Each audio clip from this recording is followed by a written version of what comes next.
다 같이 함께 교독한 이사야서 5장 1절부터 마지막 30절 말씀까지 말씀을 중심해서 열매 없는 포도원과 6가지 화라는 제목으로 하나님 말씀 증거하겠습니다. 열매가 없는 포도원과 6가지의 하나님의 화를 내리시는 말씀이 오늘 본문에 담겨 있습니다. 지난 4장에서는 약간의 소망의 말씀이 주어졌는데요. 생존자가 있을 것이다. 남은 자를 회복시켜 주시고 하나님의 영광을 가리우지 않고 하나님께서 영광을 얻으실 것에 대해서 말씀했는데요. 오늘은 다시 또 이스라엘 백성들의 죄악상에 대한 말씀을 하고 계십니다. 비유를 들었는데요. 특별히 이사야 선지자가 포도원의 노래라고 하면서 이렇게 아름다운 곳에 정말 기름진 산에 극산품 포도나무를 그 포도원 주인이 심었는데, 그래서 얼마나 관심을 가지고 돌봐주고 막 북을 돋우고 울타리를 치고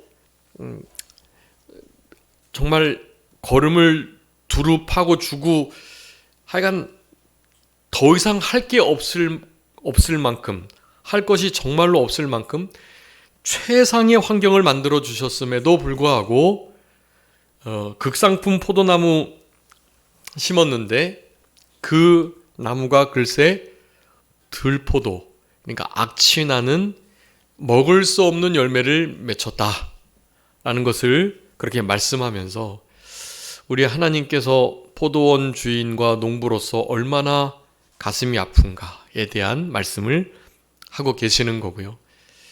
이것은 다 우리들의 일상과 다르지 않다라는 것을 생각할 때 사실 우리 주님께 되게 죄송스럽고, 오늘 본문에 여러 가지 그 말씀 중에 하여간 우리의 마음을 가장 이렇게 아프게 하고 또 죄송스러운 그런 말씀은 우리 5장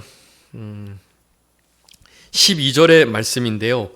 5장 12절, 우리 7절을 요절 말씀으로 공과는 삼고 있는데, 포도원이 이스라엘 족속이고 기뻐하시는 나무는 유다 사람들이고 그들에게 정의를 바라고 공의를 바라셨는데 포악과 부르짖음이 맺혔다라는 그 말씀을 이제 우리 하나님의 이 마음을 그렇게 나타내는 것으로 요절을 삼았는데요. 그런 결과를 낳게 되는 결정적인 이유가 우리 12절입니다. 12절. 그래서 이스라엘 백성들의 이 교만과 포악, 그리고 다른 어려운 이들을 향한 횡포들과 특별히 왕, 제사장, 선지자, 방백들, 장로들, 그리고 서기관, 바리새인, 할 것 없이 모든 그 지도자들이 타락을 한 상태, 그런 상태에 결국에는 하나님의 뜻을 이렇게 저버릴 수밖에 없는 그 이유가 12절에 이렇게 말씀되고 있어요. 우리 12절 다 같이 한번 합독하시겠습니다. 이사야서 5장 12절 시작. 그들이 연회에는 수금과 비파와 소고와 피리와 포도주를 갖추어도 여호와께서 행하시는 일에 관심을 두지 아니하며 그의 손으로 하신 일을 보지 아니하는도다. 아멘. 여기 여호와께서 행하시는 일을 관심 두지 않는다라고 말씀하고 있어요.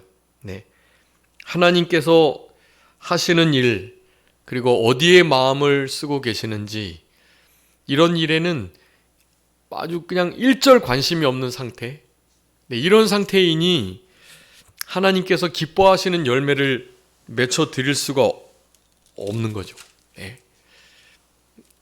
이 부분이 가장 우리가 생각하고 또 묵상하고 우리의 삶을 점검해야 할 중요한 부분이라고 할 수 있겠습니다. 12절 여호와 일에 관심이 없는 것, 그리고 도리어 하나님의 일을 멸시하는 것까지 그렇게 말씀하고 있는데요.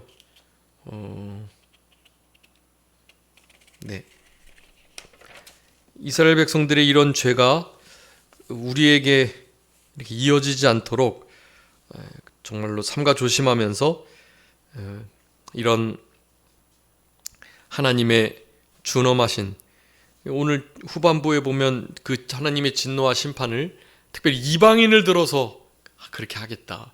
당연히 바벨론을 말하는 거겠죠. 바벨론 나라를 들어서 어떻게 갈대아 이 정말 이스라엘보다 더 악한 자를 들어서 하나님의 백성들을 심판하실까? 그게 참된 하나님의 종들의 의문점이었지만 그거로 심각하게 낙심도 하고 그리고 한바탕면 실족해가지고 하나님이 진짜 이러실 수 있나요? 하면서 하나님을 원망할 수도 있는 상황이었었는데요. 그럼에도 결국 하나님의 성소에 들어갈 때 모든 대답을 알고 하나님의 마음을 이해하고 당연히 우리는 그런 대접을 받아도 싸다라는 깨달음을 결국 얻게 되죠. 우리 안에 실제로 지금 우리나라가 이렇게 여러 가지 특별히 공산 사회주의에 물들어 있는 자들과 이 이념 전쟁을 통해서 남북으로 나눠져 있는데 이런 모든 상황들이 실제로 하나님께서 우리를 일깨우시고 또 낮아지게 하시고 그래도 우리가 나름 믿음으로 살아가려고 하지만 그렇지 않은 이들을 하나님께서 들어서 채찍질하고 몽둥이를 삼으실 때 우리가 정말 이렇게 가슴 아프고 마음이 고통스럽긴 한데 그럴지라도 그런 일들이 하나님이 진짜 사랑하셔가지고 그 일을 주시는 줄 의심하지 않는다면 마침내 복 주실 거니까 그런 상황들을 우리 이스라엘 백성들이 잘 이겨내서 결국 독립을 맞은 것처럼 우리나라에도 그런 역사가 궁극적으로 있지 않을까 하는 생각을 하면서 이 포도원의 노래, 포도원을 짓고 그리고 그 포도원을 잘 관리하며 돌봐주시고 수고하고 헌신하셨던 우리 농부 되시는 그 포도원의 주인 되시는 우리 하나님과 예수 그리스도의 기대, 그 기대를 저버리지 않도록 오늘 본문은 하나님의 기대를 거스린 것에 대한 우리 하나님의 이 실망하는 마음이 가장 잘 나타나는 본문이에요. 여기가. 네, 이 본문의 말씀을 통해서 이 말씀들을 우리가 늘 읽을 때마다 야, 내가 이렇게 하나님을 실망시킨 자였구나 라는 생각을 하면서 그런 마음을 다시는 하나님께 드리지 않도록 하나님께서 기대한 이상으로 많은 열매를, 극상품 포도 열매를 맺혀드리는 우리들이 될 수 있도록 그렇게 살아가셔야 되겠습니다.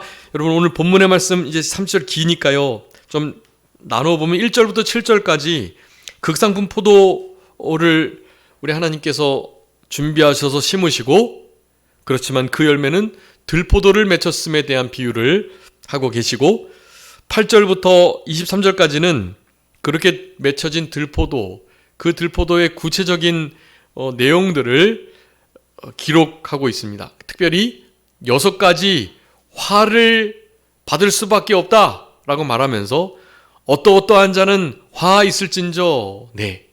여러분 이런 화법은 어디서 들어보셨나요? 누구 어떠어떠한 자는 화 있을진저. 우리 예수님께서 산상수훈하시며 그리고 여러 일상적 교훈들을 하시면서 특별히 바리새인, 서기관, 대제사장, 열심파 이런 이들을 향해서 우리 예수님의 준엄하신 책망 그리고 심지어는 저주까지 부으시는 일들을 하시면서 교훈하실 때에 쓰였던 단어들인 거예요. 그래서 우리 예수님도 구약의 말씀을 인용을 하시고 구약 말씀들을 이 말씀이 지금 응해졌다라고 말하면서 특별히 이사야 말씀은 많이 인용하셨습니다. 우리 예수님께서.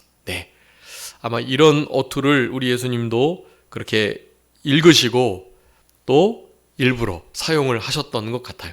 화 있을진저. 외식하는 서기관 바리새인들, 특별히 게으른 것도 악한 것임을 그렇게 말씀을 하셨던 우리 예수님의 이 훈계의 말씀들, 이런 말씀들을 이렇게 읽으면서 우리는 교훈을 직접적으로 받는 것입니다. 이 이사야 선지서는 그래서 구약의 복음서라고 말하는 거예요. 우리 사복음서가 있는데 성경에는 총 5복음서가 있는 것과 다름이 없습니다. 이사야 선지서를 제 5번째 복음으로 봐도 무방하기 때문에 그런 것인데요. 6가지 화에 대해서 구체적으로 기록을 해두고 계시고요. 그리고 24절부터 30절까지 하나님의 진노와 심판, 특별히 이방인들을 불러들여 하나님의 진노를 나타내시고 하나님의 백성들을 심판하실 것을 그렇게 기록하고 있습니다. 여러분 1절부터 7절까지 이 극상품 포도를 기름진 산에다가, 이 기름진 산은 당연히 가나안 땅, 적과 꿀이 가나안 땅을 말하고요. 거기서 돌을 제하고 또 두루 파고 거름을 주고 이런 일을 너무너무 완벽하게 하신 거예요. 2절에 그렇게 말씀하죠. 땅을 파서 돌을 제하고 망대를 세우고 술틀을 파고 더 이상 뭐 해주실 게 없어요. 5절에도 울타리를 걷어 먹임을 당하게 했다라는 걸 보니까 울타리를 당연히 세웠다라는 거죠.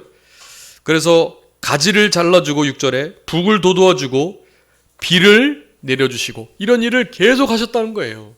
근데 그런 일들을 주셨음에도 열매를 맺히지 않을 때 울타리를 걷어버리고 가지를 잘라버리고 북을 더 이상 돋우지 않고 비를 내리지 못하게 하시겠다고 말씀하는 겁니다. 많이 나름 기다리신 거예요. 많이 기다리셨는데 결국 극상품 포도 열매가 안 맺혀지는 거죠. 그냥 들포도만 계속 맺히고 이제는 들포도가 아니라 아주 그냥 개 들포도. 들포도도 나름 어떻게 사용할 수 있는데 이거는 개 들포도는 우리 게살구처럼 아무짝에도 쓸모없는. 지금 이제 현대 여러 기술이 발달해서 게살구나 이런 들포도 중에서도 개 들포도 같은 거 잘 이렇게 쓰이지 못하는데 그런 것들도 하나님은 사실 그냥 내신 게 없으니까 그런 것들도 나름 쓰임새가 있다고들 하더라고요. 뭐 아무짝에도 쓸모없는 것들이 전혀 아주 그냥 다른 것과는 차원이 다른 효과를 나타내는 그런 과일들과 또 채소들이 많다고 그래요. 우리가 아시는 것처럼 그 가지 같은 거는 여러분 처음에는 아무런 영양가가 없었다고 왜 그렇게 알려졌었다고요? 가지. 그런데 가지가 이 자색 식물로 뭐 어마어마한 암을 예방하는 정말 좋은 그 가지라고 그래요. 오이 가지 뭐. 그리고 우리 몸에 이를테면 맹장 같은 거, 맹장 뭐 필요 없다고 괜히 맹장염이나 걸리게 되지. 그래서 뭐 그냥 아이가 태어났을 때 맹장을 막 자르기도 하고요. 막 어차피 필요 없는 거 진화하면서 필요가 없기 때문에 퇴화돼 버려서 남은 것처럼 여겨버렸던 그런 의학 상식을 우리가 가지고 있었기 때문에요. 맹장 뭐 전혀 필요 없다고 말하지만 여러분 아닌 거 아시죠? 맹장이 몸에 너무너무 요긴한 것들입니다. 하여간 하나님이 쓸데없는 것을 만들어 두시지 않으셨다. 하나님께서 창조하신 그 면면에는 모든 목적들이 있다. 그냥 존재하는 것이 없다. 하물며 우리 하나님을 닮은 하나님의 백성들, 그 사람 중에서도 택하심, 생명체에 기록된 생존자로 이 땅을 남은 자로 살아가는 거룩한 그루터기. 우리와 같은 이들은 얼마나 가치 있고 존귀한 자들인지 알 수 없습니다. 그러니 우리의 삶을 1분 1초라도 헛되이 그냥 보내시면 안 돼요. 진짜로 이제 우리 성도님들께서도 나이가 이제 드셔서 더욱더 깨달아지시겠지만 60, 40대 때는 뭐 40km로 간다 그러잖아요. 세월이. 50대 때는 50km로 가고 60대는 이제 60km로 가고 이제 우리 교회도 70대 성도님들이 계시는데 70대 성도님들은 몇 킬로로요? 70km로 이제 가시는 거예요. 이제 점점 우리 주님을 뵐 날이 가까운 거죠. 점점 그렇게 다니엘 12장에서도 얼마나 빠르게 속도가 막 그냥 여러분 지금 슈퍼컴퓨터보다 뭐 12,000배인가요? 빠른 양자 컴퓨터가 이제 나온다 그래요. 곧. 그리고 해저 터널이 뚫리면 거기에 이렇게 이를테면 막 부상 열차 같은 거 진공을 만들어 가지고 진공 속을 그냥 통과하는 뭐 4, 500km가 아니라 1000km 막 그리고 음속을 돌파하는 그런 기차나 그런 속도로 그냥 미국까지 뭐 한 몇 시간 만에 한 두세 시간 가서 미국에서 점심 먹고 다시 한국으로 돌아와서 저녁 먹고 그런 일이 일어날 때가 지금 되고 있는 것입니다. 지식이 많아지고요. 네. 요즘에 챗 GPT AI 검색이 아주 유명한데요. 돈을 한 3만 원 정도 더 주면 그냥 무료로 쓰는 그 버전보다도 훨씬 더 자료를 더 많이 이렇게 확장시켜 가지고 고급 이 자료들을 가지고 답을 도출해낸다고 하더라고요. 문제는 이제 어디서 그 답을 도출했는지에 대한 리퍼런스가 사실 없는 게 문제예요. 그냥 AI가 그렇게 했다라고 하는 것으로 또 다른 생성물로 말하지만 그렇지 않고 인공지능을 갖긴 했지만 현존하는 모든 데이터를 방대하게 긁어가지고 그것들을 나름 짜깁기 하는 것이기에 새로운 창작물이라고 사실 할 수 없고요. 그런 것들을 내가 어떤 로직을 통해서 연합해가지고 합쳐가지고 지금 이렇게 문장을 만들어냈느냐를 사실은 나름의 레퍼런스를 가지고 있어야만 되는데 AI 검색을 하는 그 알고리즘을 개발하는 박사들이 하는 말이에요. 박사들의 의도에 따라서 충분히 교묘하게 우리 인간이 가지고 있는 지식을 이렇게 바꾸어낼 수 있다. 그러니까 이걸 결코 완전히 신임하시면 안 돼요. 이 AI 답변을. AI에서 물어봤다고 하면 그냥 모든 것이 팩트인 줄 생각하시는 경향이 있는데요. 그 신학계에는 더 뚜렷합니다. 그게 성경의 개관을 모든 현재 나온 주석들이나 또 여러 서적들을 종합해가지고 객관적으로 이렇게 나타낼 수는 있을 것 같아요. 그런데 그 말씀 속에 이제 해석이 부여되는데 그 해석을 AI가 어떻게 하느냐. 당연히 물음을 잘 물어야 한다 하죠. 뭐 개혁주의적으로 뭐 은혜롭게 해석해달라 뭐 이렇게요. 그리고 청교도에 입각해서 그리고 보수주의적인 성향을 가지고 이런 식으로 이제 이렇게 덧붙이면 거기에 따라서 해준다고 하지만 그것을 교묘하게 엔진 검색 자체를 그 검색을 만드는 엔진을 만드는 머리를 만드는 자들이 다른 이런 로직을 거기다가 심어 놓으면 여러분 우리의 신앙을 무너뜨릴 수 있을 만큼 아주 위험한 답변이 충분히 도출될 수도 있다라는 생각을 하셔야 합니다. 이 건설적 비판 의식을 가지고 그런 것들을 대하셔야 해요. 점점 과학이 발달하면서 정말 편리하고 좋은 데이터를 우리가 쉽게 얻을 수 있는 면들이 있긴 하지만 그런 것을 맹신하시면 안 된다. 당연히 교과서에 나온 것도 맹신하시면 안 되죠. 책으로 나왔다고 다 맹신하시면 안 돼요. 여러분 유일하게 믿고 1.1획도 불변하지 않는 책은 유일하게 무엇이다? 성경책 뿐이다 라는 것을 아셔야 해요. 여러분 그 외 모든 책들은 실제로 진리들이 아니에요. 성경을 해석한 해석서들도 그게 진리가 아닌 거예요. 우리 교단에 뭐 그렇게 살아가고 있지는 않지만 이병규 목사님 해석이 마치 진리라고 생각하는 분들이 가끔 계세요. 이병규 목사님의 진리가 성경적으로 너무나 옳고 그런 부분이 잘 없으세요.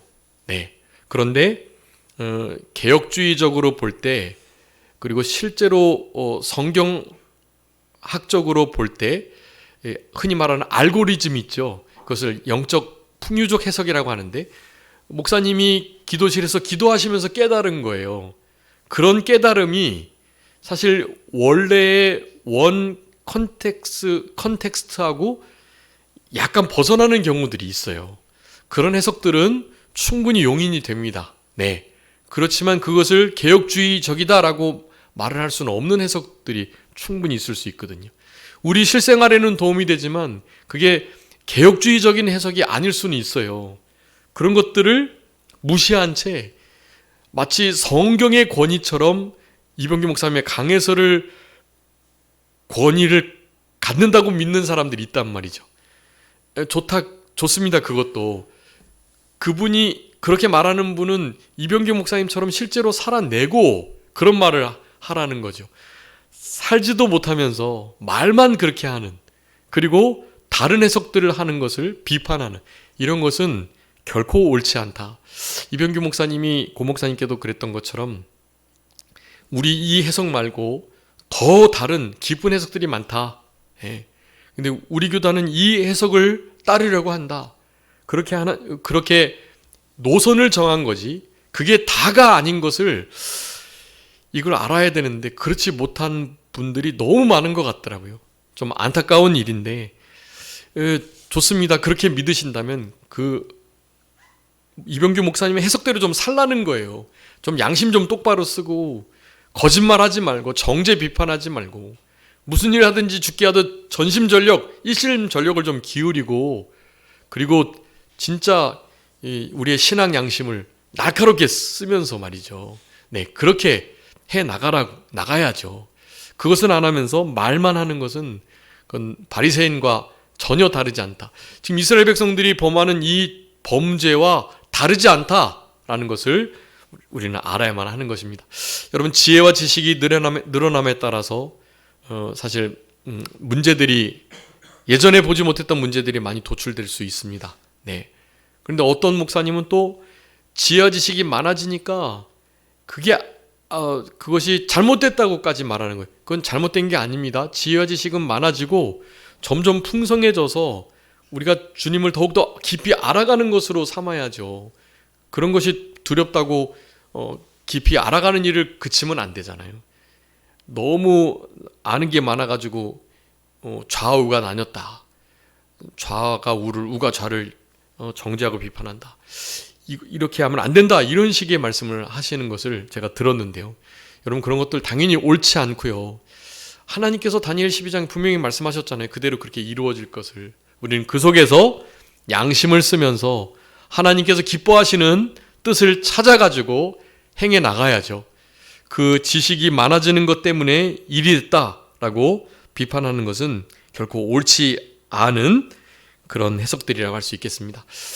어쨌든 여러분, 우리 1절부터 7절까지 극상품 포도나무를 당연히 맺혀야 함에도 그렇지 못한 우리들이 아닌가 점검하시고, 우리가 잘 아는 말씀인데요. 한번 읽어봐 주세요. 너무 은혜로운 말씀이니까요. 누가복음 13장 9절 말씀 한번 읽어봐 주세요. 누가복음 13장 9절.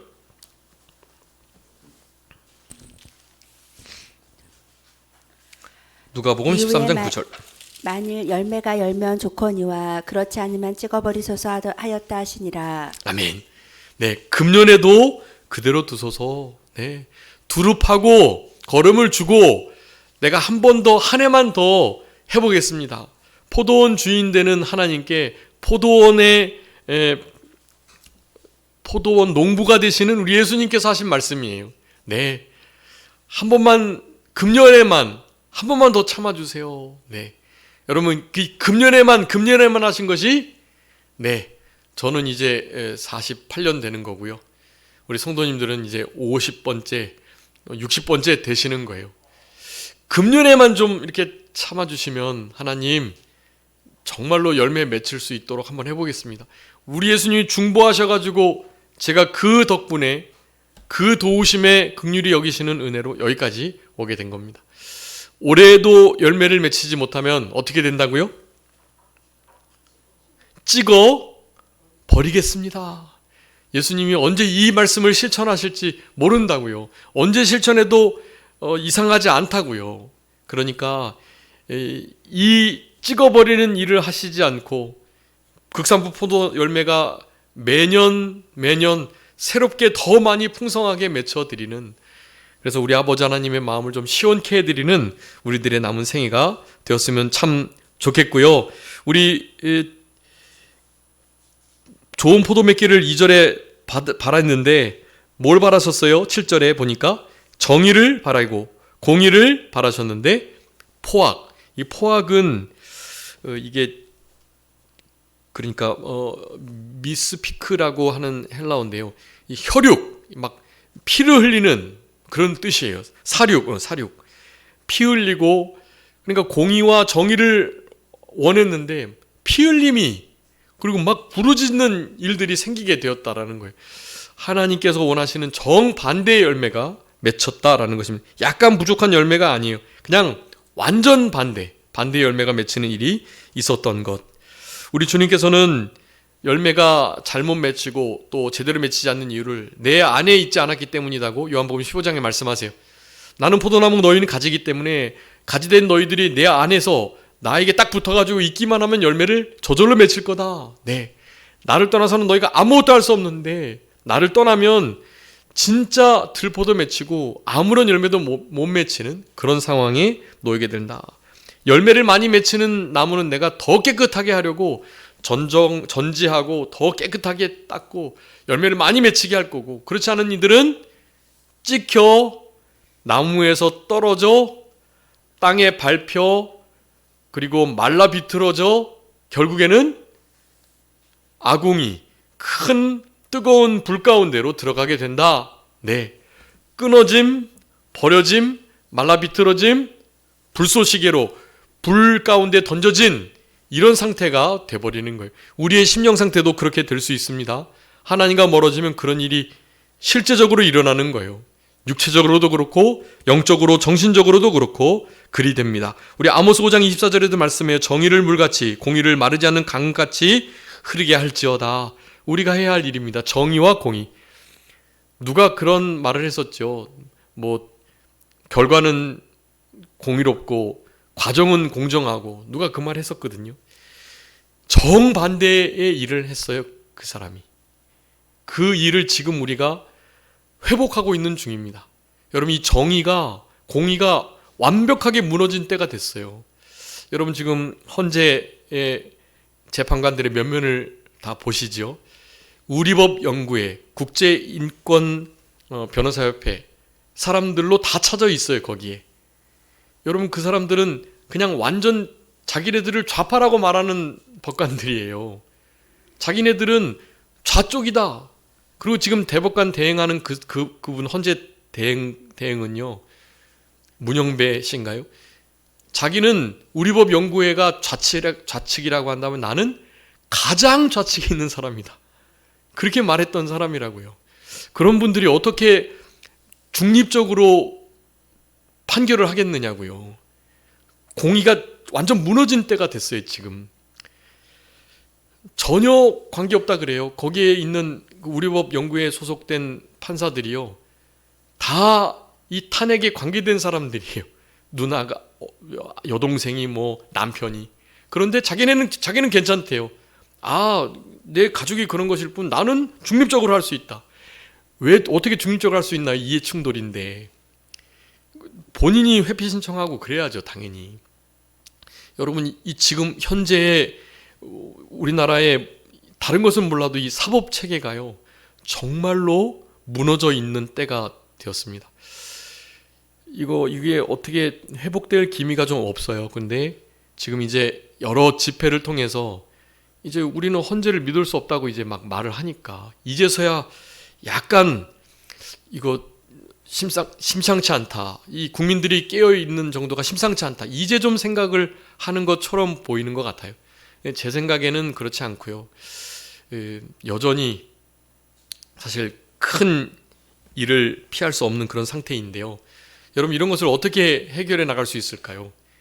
우리의 삶 속에서 먼저 이런 하나님의 준엄하신 말씀을 가지고 내가 먼저 공의와 정의의 의로운 삶을 강물처럼 하수같이 흘려내야 하는 거예요. 여러분, 예수님께서 말씀하셨잖아요. 옳은 것은 옳다? 아닌 것은 아니다 하라고요. 여러분, 우리가 먼저 그 일을 해야 해요. 우리가 그 일을 안 하면 교회에서 정치 얘기하지 마라, 정치적인 얘기하지 마라, 이런 말들이요, 이 얼마나 하나님의 참된 공의로운 정의의 말씀을 아주 축소시키는지요. 여러분, 이것이 지금 상당히 큰 일입니다. 교회에서 무엇이 성경적으로 바른지를 말해줘야 하잖아요. 정치적인 것만 아니고요. 정치, 경제, 문화, 예술, 종교, 군사 모든 면에 옳은 것은 옳다, 아닌 것은 아니다 기준을 교회에서 해줘야죠. 그것을 못하게 하고 있단 말이죠, 지금. 여러분, 우리가 아닌 것은 아니다, 옳은 것은 옳다 해야 합니다. 공의를 강같이 마르지 않는 물과 같이 흘려보내는 일을 우리의 삶 속에서 해야 하는 것입니다. 여러분, 6가지 화를 말씀하고 있는데요. 첫 번째 8절에 홀로 거주하려는 자, 이것은 스스로 무리에게 갈려가지고 자기의 뜻을 자기의 소욕대로 따르는 자, 참지혜를 배척하는 자라고 잠언 18장 1절에 말씀하고 있어요. 네, 그런 자들 당연히 뒤에 나오는 허다한 가옥을 연하여 짓고 아름다운 거주자에서 거하고자 하지만 하나님이 다 회파해 버리신다는 거예요. 그래서 학개서 1장 4절에 말씀하죠. 이 성전이 황폐한 상태인데 너희는 어찌해서 이때 편벽한 집에 거주하는 것이 옳으냐라고 말씀하는 거예요. 하나님의 집이 공의와 정의가 무너지고 있는데 우리 집만 편하면 되고 나만 괜찮으면 되냐? 아니라는 거예요. 옳은 것은 옳다, 아닌 것은 아니다고 해야 한다는 말씀을 우리에게 명령하고 계시는 것입니다. 11절에는 두 번째, 독주를 마시고 밤이 깊도록 포도주에 취한 자이다고 말씀해요. 여기에 바로 여호와의 행하신 일이 관심 써지지 않는 것입니다. 왜요? 포도주와 독주에 취해 있으니까, 세상에 취해 있으니까 불가능한 일이라고 할 수 있겠습니다. 여러분, 우리가 여호와께서 하시는 일에 모든 관심을 둬야 해요. 우리 사도행전 20장 24절에 사도 바울의 위대한 고백입니다. 이건 너무나 자기의 삶의 전부인 거예요. 이렇게 나의 달려갈 길과 주 예수께 받은 사명 곧 하나님의 은혜의 복음을 증거하는 일을 마치려 하면은 나의 생명조차 조금도 귀한 것으로 여기지 아니하노라. 네, 하나님의 우리에게 맡겨주신 은혜의 복음, 그것을 증거하는 일을, 그걸 마치려고 할 때 생명도 아까워하지 않고 해나간다. 여러분, 생명 바쳐 하나님의 일을 행하는 사람도 있는 반면 하나님의 일에 전혀 관심이 없고 도리어 하나님을 멸시하는 자들이 있는 시대를 지금 살아가고 있는 것입니다. 여러분, 우리 안에 이제 나름의 대소 관심들이 다 있으실 거예요. 근데 여러분, 가장 큰 관심을 이 하나님의 나라, 그리고 우리가 하나님의 나라 백성다운 삶을 살아가고 있는가에 대해서 맞추셔야 해요. 성경 읽고 기도하고 찬양하고 전도하고 믿음 생활하고 교회 생활하고 이런 일들을 여러분 전부로 삼으셔야 해요. 제가 목사기 때문에 이런 말을 하는 게 아니라 그렇게 살아가셔야 이 남은 세대를 이겨낼 수가 있다. 안 그러면 진짜 하나님의 사람들, 믿는 사람들로 살아가지 못해요. 여러분, 그런 사람들이 어떻게 나중에 나 하나님 자녀예요, 아들이에요, 딸이에요 라고 말할 때 하나님께서 내가 너를 모른다 하시면 어떻게 하시려고요? 내가 정말 많은 일 했었는데 나름 난 그거 모른다고 하시는 거예요. 귀신을 내쫓고 하나님의 일들, 교회 일들 얼마나 많이 했는데요, 난 너를 모른다. 불의한 자, 나의 말을 듣고 행하는 자가 나의 자녀고 나의 백성들이지, 그렇지 않은 자는 나와 관계가 없는 자다고 마태복음 7장에 분명히 말씀하신단 말이에요. 난 너를 모른다. 불법한 자들아 나를 떠나라고 하시는 거예요. 여러분, 그런 낭패를 당하는 일이 없도록 생활하셔야 합니다. 우리의 모든 관심이 여호와의 일에 집중되어 있도록 그렇게 살아가시는 우리들이 되어야 되겠습니다. 18절에 세 번째로, 거짓으로 죄악을 끄는 자들, 이런 자들이 이스라엘 백성들이 지금 그런 삶을 살아가고 있다는 거예요. 네 번째로, 악을 선하다, 광명을 흑암으로, 쓴 것을 단 것으로, 이렇게 삼고 있다고 말해요. 여러분, 왜 이렇게 됩니까? 우리 이사야 60장에서 답변하고 있습니다. 만민이 캄캄함에, 온 나라가 어두움에 가려져 있기 때문입니다. 세상 신이 우리를 미혹하고 있기 때문에 당연히 혼동할 수밖에 없어요. 정반대인데도 혼동하고 있습니다. 흑암을 광명이라고 말하는 거예요. 쓴 것을 단다고 말을 하고 있는, 여러분 실제 이런 시대를 살아가고 있습니다. 악한 것을 선하다고 하는 시대를 여러분 우리가 지금 살아가고 있어요. 여러분 이런 일들을 여러분 이거 참 우리들이 먼저 깨어서 이 일들을 분별할 수 있도록 해야 하고요. 다섯 번째, 스스로 지혜롭다고 스스로 명철하고 하는 자. 여섯 번째, 뇌물로 악인을 의롭다고 하는 자. 이렇게 6가지의 화를 말씀합니다. 여러분 이때 우리가 추구해야 할 바, 이 말씀을 읽고 말씀 마쳐야 되겠는데요. 스스로 지혜롭다, 명철하다 할 것이 아니라 누구의 기준을 따라 또 어떠한 것을 선명한 우리의 기준으로 삼아야 하는지가 우리의 신앙생활의 관건이라고 하겠습니다. 여러분 미가서 6장 9절 한번 읽어봐 주세요. 미가서 6장 9절 제가 자주 인용했는데요. 미가서 6장 9절 여호와께서 성읍을 향하여 외쳐 부르시나니 지혜는 주의 이름을 경외함이니라. 너희는 매가 예비되었나니 그것을 정하신 이가 누구인지 들을지니라. 아멘. 매를 정하신 자가 누군지를 잘 듣고 알고 그래서 그 매를 순위 받아야 된다고 말하는 거예요. 완전한 지혜는 거기에 있는 거예요. 여러분 완전한 지혜가 다른 것이 아닙니다. 여호와를 경외하는 것이 완전한 지혜. 우리 개역성경은 이렇게 되어 있습니다. 아까 말씀 지혜는 주의 이름을 경외합니다 되어 있는데 완전한 지혜는 주의 이름을 경외함이니라. 너희는 매를 순위 받고 그것을 정하신 자를 순종할지니라. 이렇게 되어 있어요. 개역성경과 조금 번역이 달라져 있는데요. 개역성경이 훨씬 더 분명한 뜻을 나타내고 있는 것 같아요. 그래서 미가서 6장 9절 여러분 기억해 주시고 완전한 지혜는 주님을 경외하는 일이다. 내가 스스로 지혜롭다고 명철하다고 해서 될 일이 아니다. 욥기 28장 28절이에요.